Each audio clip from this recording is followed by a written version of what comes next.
नाम है, मैं भी क्रांतिकारी युवा संगठन से हूँ और आज बहुत ज़रूरी है हम लोगों को इस चीज़ का विरोध करना। जो न्यू एजुकेशन पॉलिसी है, लगातार कोरोना काल में लॉकडाउन के बहाने में इस तरीके से अलग अलग कानून लाए गए हैं जिससे साफ साफ नज़र आता है कि पब्लिक को, जो जनता है, जो गरीब मजदूर के बच्चे हैं या मजदूर हैं, उनको दबाने की लगातार कोशिश की गई है। और इसका विरोध करना इसलिए भी ज़रूरी पड़ जाता है क्योंकि एक शिक्षा ही हमारे लिए एक ऐसा माध्यम है जिससे हम लोग अपनी स्थिति को आगे बढ़ा सकते हैं, अपने घर की स्थिति को सुधार सकते हैं। आर्थिक स्थिति जो हमारी बहुत ज़्यादा सदियों से, कई पीढ़ियों से चली आ रही है, उसमें मजबूर होते हैं किराए के मकान पे रहना, मजबूर होते हैं वहाँ पे पानी खरीद करके यूज़ करना, बिजली का बिल देना, घर में जिस तरीके से परिवेश होता है उसमें नहीं पढ़ पाते हैं बच्चे। और लॉकडाउन के बहाने से ऑनलाइन शिक्षा जो करने की कोशिश की गई थी कि आप लोग ऑनलाइन पढ़ लीजिए, हम ये सवाल पूछना चाहते हैं कि एक ही घर में एक ही स्मार्टफोन है, बच्चे 3 हैं, तो कैसे स्मार्टफोन पे, एक ही फ़ोन पे,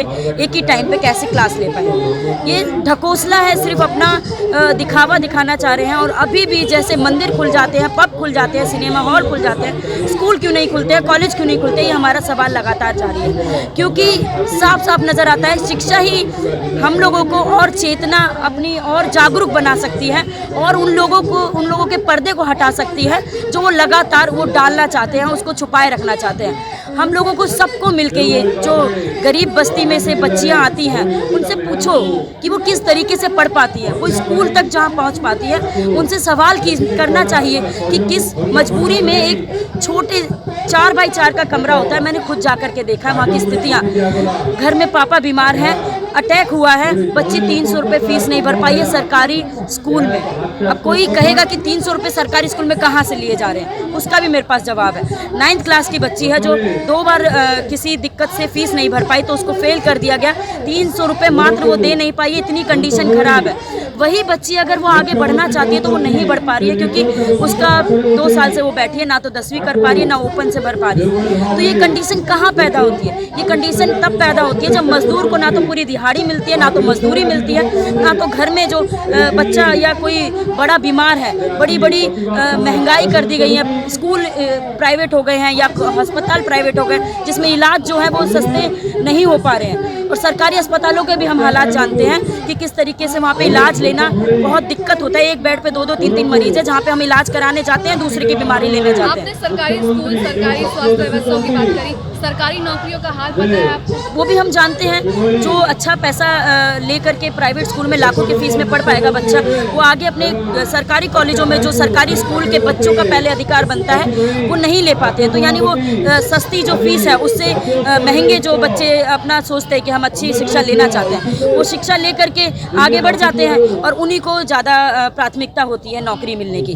बाकी जो है कितने परसेंटेज है जो शिक्षा ही नहीं ले पा रहे, तो नौकरी का तो सवाल ही नहीं बनता है। बहुत दुरुस्त हालत है, बहुत दुर्दशा है इस भारत में, जिस तरीके से बहुत ज़्यादा कंडीशन ख़राब है, जिसमें अगर जब तक शिक्षा नहीं मिलेगी और समान शिक्षा, हमारे जो मांगे हैं वो समान शिक्षा की है क्योंकि प्राइवेट और सरकारी अगर बगल में चलता रहेगा तो पैसे वाले का बच्चा सरकारी में जाएगा और गरीब का बच्चा मजबूरन, वो पैसे वाले का बच्चा प्राइवेट में जाएगा और गरीब का बच्चा मजबूरन सरकारी स्कूल में जाने को मजबूर होगा क्योंकि उस शिक्षा जो जैसी मिलेगी वैसे ही बच्चा आगे बढ़ेगा।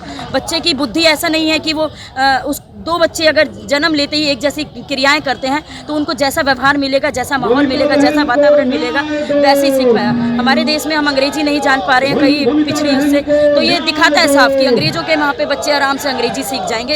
हमारे यहाँ अंग्रेजी तो दूर की बात, अच्छे से हिंदी तक नहीं समझाते हैं, ना पढ़ाते हैं। तो ये हमारी शिक्षा व्यवस्था की हालत है। तो जब तक शिक्षा, सबको समान शिक्षा नहीं मिल जाती है, ये सब सरकारी स्कूल, प्राइवेट स्कूल एक ही शिक्षा में नहीं हो जाता। यानी कि राष्ट्रपति हो या मजदूर का बच्चा, ये हम लोग लगातार नारे भी लगाते हैं, मालिक हो या नौकर का बच्चा हो या प्रिंसिपल हो या वहाँ के टीचर का बच्चा हो या बड़े वीसी या बड़े एग्जामिनेशन ब्रांच में जो बैठे हैं उनका बच्चा हो या टीचर पढ़ाने वाले का बच्चा हो या मजदूर का बच्चा हो, वहाँ पे गार्ड जो खड़ा है उस यूनिवर्सिटी के बाहर, उसका बच्चा भी जब तक समान शिक्षा में अधिकार नहीं लेगा तब तक स्थिति नहीं सुधरेगी, तब तक वो अपने अधिकारों को नहीं आगे ला पाएगा, तब तक वो नौकरी तक नहीं पहुँच पाएगा, तब तक वो अपने पुरानी जो स्थितियाँ उनके घर से चली आ रही हैं, आर्थिक स्थिति को नहीं सुधार पाएगा।